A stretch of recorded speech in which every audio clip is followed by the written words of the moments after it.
Now, you got issues with the industry. What's going down with the industry, dog? The industry is full of a bunch of sucking, dick riding, bending over the desk ass niggas, straight up like that. Whoever don't like it, bring it, nigga. Bring it. I don't give a fuck. Bring it. Bring it, bitch. They got this new breed of rapper that's paying DJs to play their shit. Right. And, you know what I'm saying? They sucking the record label executives, and it's like there's too much of that going on. Right. You know what I'm saying? Let me be me. Let me be the artist that I am and just play my motherfucking music. You know what I mean? Exactly. Now they want you all up under this, you know, sitting at the going to dinner with them and shit like that, and you know, all that favor for a favor shit. I don't get down like that. Look, I give you the music, you give my money. That's it. A lot of the love I had for wanting to be a part of the industry is not there anymore. I don't even associate myself with the industry. You know what I'm saying? I'm not an industry artist. I'm an artist in the industry. I get a little uncomfortable. I get uncomfortable. Like he said something to me one time, a long time ago. He told me to take me shopping.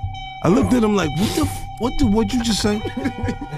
Let me move, man, before I do something. You're gonna make me mess up the wedding. Oh, that's a nice gesture. Let me get out of no, take me. That's what a guy says to a girl. Turns out Mex had been trying to warn us about Diddy for years. Most people didn't take him seriously, but one person who was actually paying attention, 50 Cent DMX was never afraid to talk about how dark the music industry really is. He once said the industry is full of people who do anything to get ahead, sell out, suck up, bend over, whatever it takes, and he went. Just talking to hear himself talk, said he met the devil right there in the industry, and that's how he knew God was real, because if there wasn't evil, he wouldn't have had to fight so hard to stay strong. He made it clear he wasn't part of the industry. He was in the industry, but didn't belong to it. That's why nobody could control him. He refused to play by their rules. And what did they do? They sold the company. They invited me into a house and they sold it.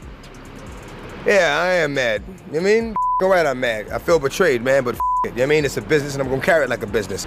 But my music is still my fucking music. And you play on my music, you play on my life. You play on my life, nigga, you're gonna disappear. You know what I mean? Yeah, things are definitely changing there, man. Yeah, they got a whole new staff now, so I gotta go in and see what's up, you know what I'm saying? Now fast forward and we're seeing things come to light about Diddy stuff darker than most of us could have ever imagined.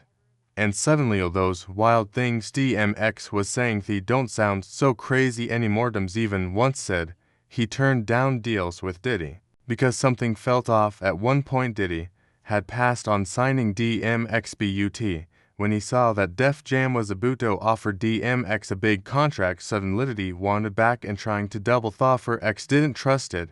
He'd already heard some stories about what was happening behind the scenes at Bad Boy Records. About Puff, one thing I respect about him is that at least he told me to my face what he felt. He was like, nah, his voice is too rough, he's not marketable.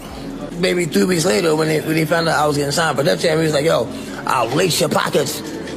I'll double what they gave you and lace your pockets. I'm like, if you didn't know what I was then, you just pretty much jump on the bandwagon now. Because if you didn't see the beast that I was then, I'm like, nah, I'm cool.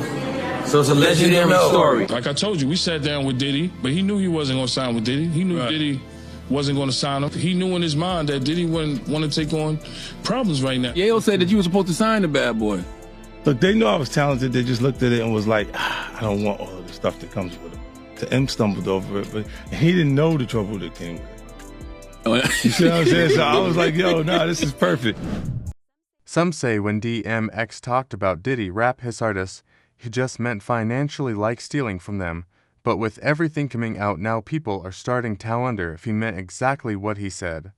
DMX told us about Diddy. DMX was known for talking out about how wicked the industry actually was. He talked about how the industry would basically unalive people because they made more money off of you than alive. One thing that stuck in my mind is the fact that DMX said that he never saw Biggie smile until he passed away. He explained that you would always see happiness in a person's smile or even in their eyes, and he literally didn't ever see that from Biggie until he was in his casket. In the same interview from a long time ago, he talked about how Diddy would rip off his artists and steal their publishing. I never saw Biggie smile until after he died. And the Hypnotize video came out. The Hypnotize. I was like,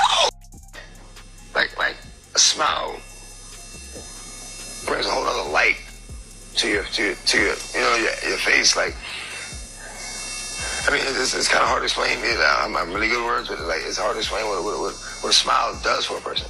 Because you don't just smile with your mouth. You smile with your eyes. Like, you know, like a true smile can be seen even if a person is covering their mouth. Well, you know, Locks got signed before I did. Even though I bought the Locks Store Riders, you know, they got signed. They were a safer group. You know, Puff signed them. And it was a blessing and a curse because they were sure they were happy about getting signed first, and they were on the Benjamins and shit was going. But then he made them jiggy and put them in suits and made them write lyrics for him and took all that publishing and like, damn. I'm glad I didn't, you know, And this isn't the only thing that DMX talked about. He also talked about how there were people in the industry that basically wanted to take you out to dinner and stuff to get a hold of your music. And you cannot tell me that DMX was not talking about Diddy, because the first thing that I thought of is when 50 Cent said that Diddy asked to take him shopping. DMX even explained how some of these artists would sleep with music executives to get up in the industry. And now that we know how Diddy rolls and what he was doing with people's careers, I almost guarantee you the person that DMX was talking about was Diddy. And DMX didn't just call out Diddy. He talked about how some new rappers were doing whatever it took to get signed stuff that had nothing to do with music. There were rumors of Butchertain artists doing favors for record label execs just to get there. Songs played these very same allegations also happened to surround Diddy. When you think of it now, he was grooming us. It's kind of like you're signing boy band groups and girl band groups because you like one or two of them and you want to see who's gonna go. It's nothing to you but a tax write-off, but you're really searching for a butt the whole time. So he was looking for my butt, Chopper butt, everybody butt. It wasn't nothing about.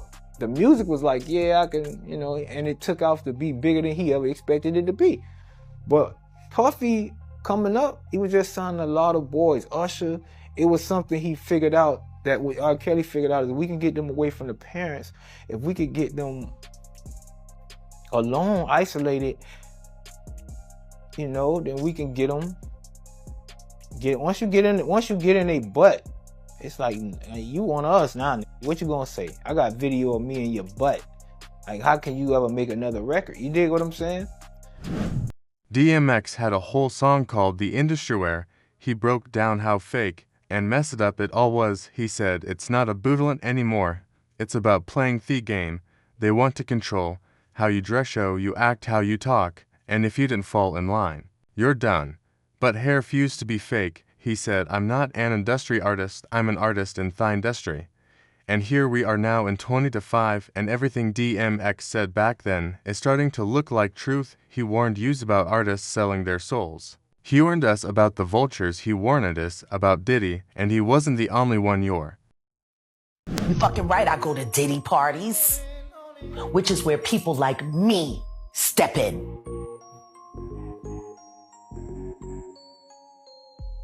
To walk motherfuckers out! Cause ain't nobody stopping me when I come. Why would they talk about it? Who is there to go to? Who's gonna fucking help them? What HR department do you know of that works for any of these labels? Yeah. When have you ever heard of a sexual harassment suit being publicly acknowledged in the entertainment industry at all? Never. Not in entertainment. Tupac. Remember that one? That was. He was the only one. Yeah. You saw how that turned out. Yeah. No, guilty. That's why they do it. To make you an example. To remind you what they're willing to do to keep things the way they want them. It's intimidation.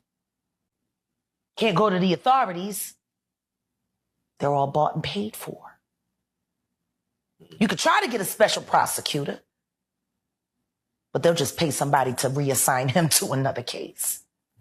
And instead of listening to DMX, people clowned him.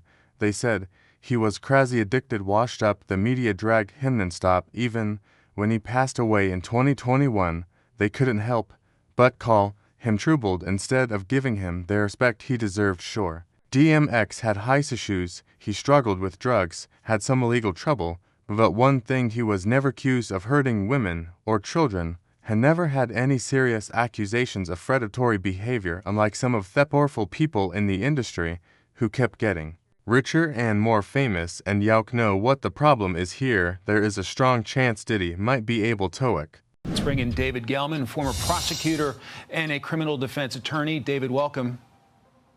Hey, Mike, good to be here. So in week 2 of testimony, jurors heard from a dozen witnesses as prosecutors try to prove sex trafficking and racketeering. What are your expectations when court resumes tomorrow?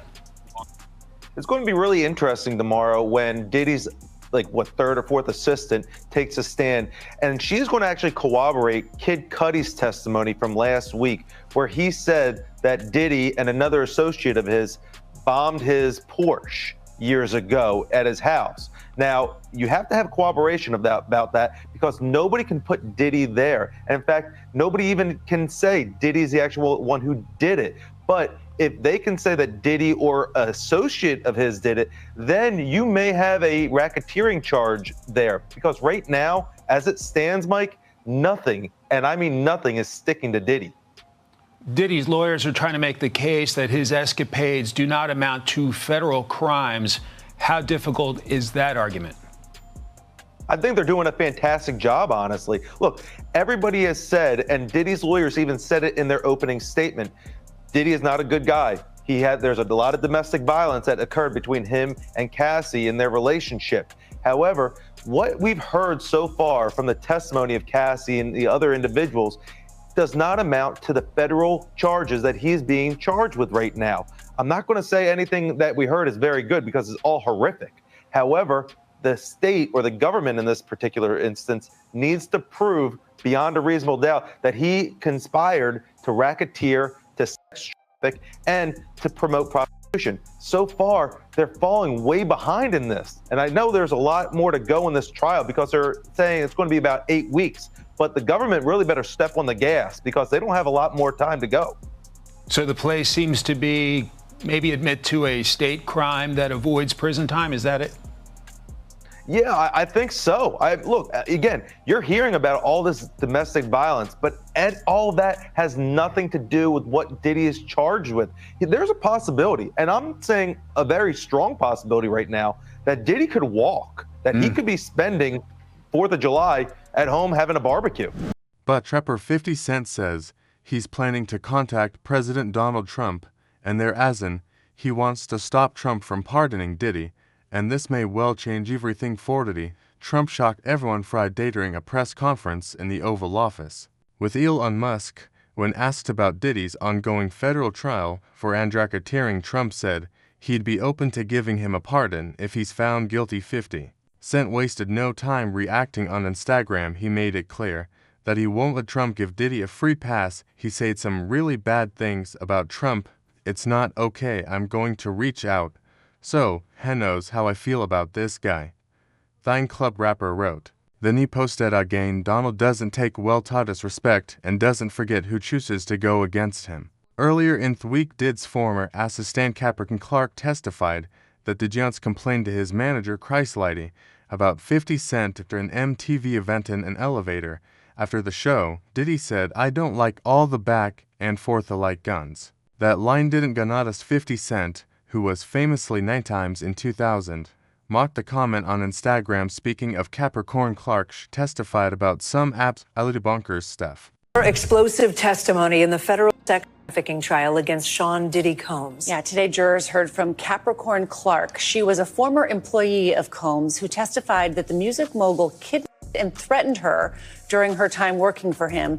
Combs has pleaded not guilty to all charges in the case. NBC News Entertainment correspondent Chloe Malas is outside the courthouse for us once again in New York City. Chloe, what did Clark say on the stand today? It was incredibly riveting. She was emotional just a few moments ago. She actually apologized to the judge for crying so much. This is a woman who was a personal assistant for Combs at one point and then held various roles on and off over the course of 14 years. And she talked about this one moment from December 2011 when she says that Combs was furious when he found out that Cassie had been cheating on him with musician Kid Cudi. Remember, Kid Cudi, whose real name is Scott Muscudi, he testified last week. And so now we're getting a fuller picture of her version of what happened in December 2011 when Combs allegedly broke into Kid Cudi's house after he found out that Cassie and Kid Cudi were having this relationship. And she says that Combs showed up to her apartment early in the morning with a gun and kidnapped her, forced her to go with him to break into Kid Cudi's home. And then she said that she stayed back in the car and she called Cassie and warned her what was going on. She also says that later that morning she returned to Sean Combs' house after he had her go and get Cassie and bring her to him. She says that that's when she witnessed Combs violently beat up Cassie and her to the point that she fell to the ground in a fetal position, and that he continued to kick all the way from the front threshold of this mansion to the street. And she says that she was so worried for Cassie's life that she actually called her mother, Regina Ventura, and told her to call 911. But this is slightly different, you guys, than what we heard on the stand from Kid Cudi. Also, when we heard Regina Ventura take the stand, we didn't hear about that call from Capricorn Clark. So, it's really interesting for me to sit in this courtroom and you hear little bits and pieces of these alleged events. And so it's going to be really interesting to hear what the jury eventually thinks in a few weeks. And I also want to point out that it looks like the prosecution might actually be running ahead of schedule, and they may only have just about 4 weeks left of their case before they hand it over to the defense. And Chloe, who else are we expecting to see on the stand this week? So today we're expecting to hear from some of the individuals that got to the scene of Kid Cudi's car explosion a few weeks after this alleged kidnapping. Remember, he said last week on the stand that Combs was so angry about his relationship with Cassie going on behind his back that he was behind this Molotov cocktail being put into his Porsche convertible. And we saw pictures of the damage of his Porsche last week. So we're expecting to hear from some of the firefighters and the police officers that were leading this investigation. Moon Deal had a vendor shocking revelations to add to Clark's testimony. When Capricorn testified against Puffy on Tuesday, you was there, right? How did that go from your point of view? When Capricorn testified, man, it was heartfelt not because she was crying and going through all the pain that Cassie and her went through, and because when you heard her testimony, you found out that she really didn't care for Cassie like that. Their friendship grew. They had grown into a friendship, that she cared more about Diddy because she even wrote him letters that she had a crush on him back in the day. So it was kind of weird hearing all the stuff she was going through. And in my mind, I was thinking that, and knowing who Diddy was, he probably slept with her too. That's what I was thinking. I don't know that to be true. You understand? But what people didn't understand in her testimony, because just like Dawn, that he would fire her, then she'll come back, or she'll go get another job, and then she'll have to come back, or whatever didn't work about, something like that. People don't understand this, bro. And when you look at the situation with all the people that were employed by Diddy and that was in the music world, it's this old proverb, the golden rule. And what's the golden rule? The man with all the gold make all the rules. They think it's 5 times they said. Up in this old abandoned warehouse like. So she was terrified and she was scared and she didn't want to go, but she had to go. And she put Paul Offord on blast. That's the one they used to call Uncle Paulie. She put him on blast like he was some gangster taking her up there. And if she would have been found, and all the polygraphs came up inconclusive, inconclusive, whatever that shit is.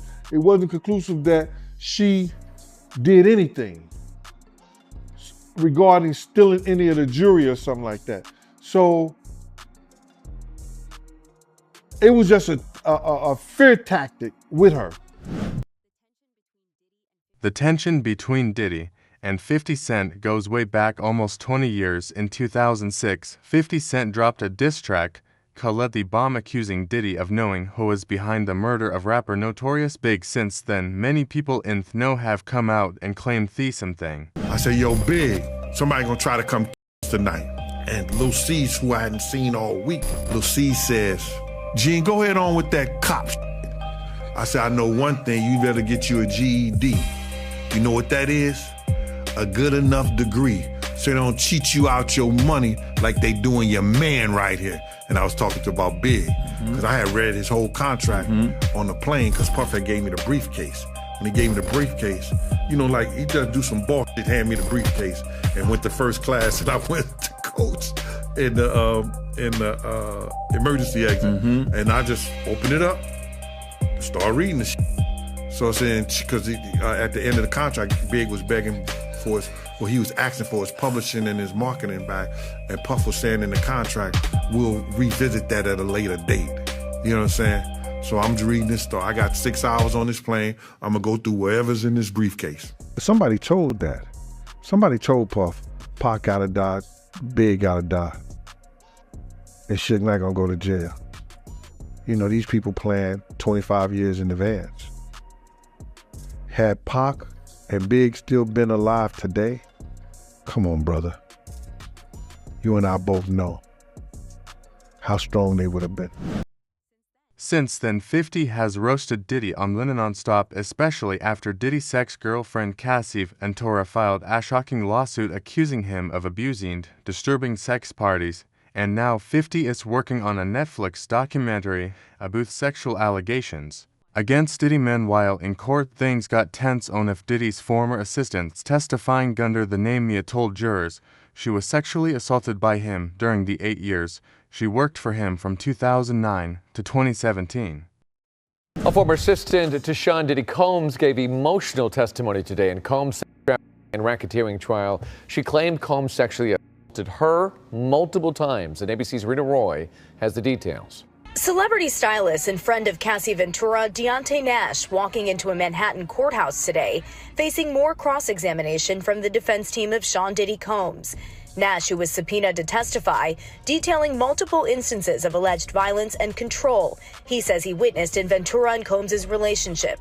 He testified he often saw Ventura bruised up and that he once witnessed Combs beating Ventura. He told jurors Ventura confided in him how Combs pressured her into unwanted sex with male prostitutes, and that he knew her to spend nights with Combs in hotel rooms against her will, including one time on her 29th birthday when Combs allegedly told her, "I do all this for you, and you can't do this one thing for me," apparently referring to her not wanting to participate in a freak-off. Nash said another time Combs threatened to release sex tapes of Ventura, telling the jury that Ventura said she didn't want to have sex with those guys in the tapes, but she did it because, quote, Puff wanted her to. The defense questioning Nash's recollection about certain incidents, including that alleged bloody.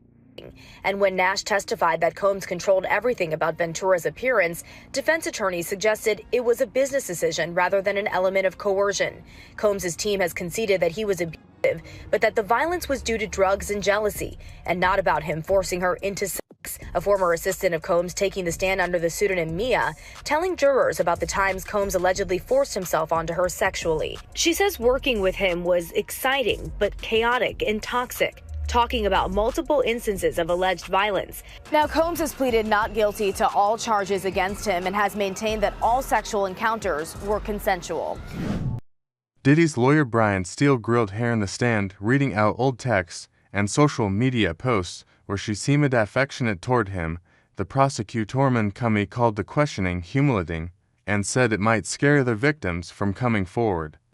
I didn't know that Diddy actually is being charged with tampering with some of these witnesses and victims before his trial started underneath the RICO charge. And the crazy thing is, what if I tell you that this same past behavior was alleged in Diddy's last criminal trial in the 1999 nightclub incident with J-Lo? They were alleging back in 1999 during that nightclub incident that Diddy was using his entourage to help mess with these witnesses. The one being named was Diddy's bodyguard, Uncle Paulie, who we keep hearing brought up in the current trial as a co-conspirator for a lot of different things that Diddy allegedly has done. And y'all know I'm about to break it all down, so let's get into it. This is the indictment for Diddy's current criminal charge, and as you can see under here, it says that he is being charged with multiple acts of tampering with a witness, victim, or an informant. This is separate from the charge of bribery of a witness that we can assume is when Diddy allegedly paid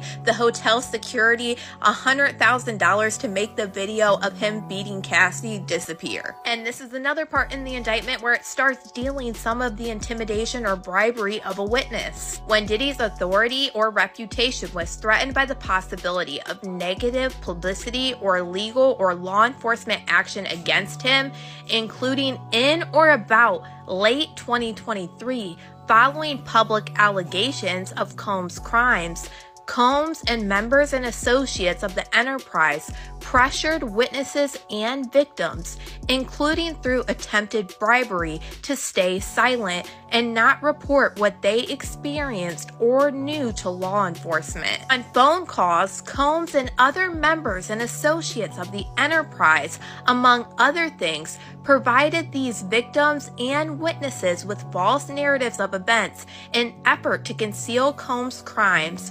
Combs caused these calls to be recorded on at least 2 occasions.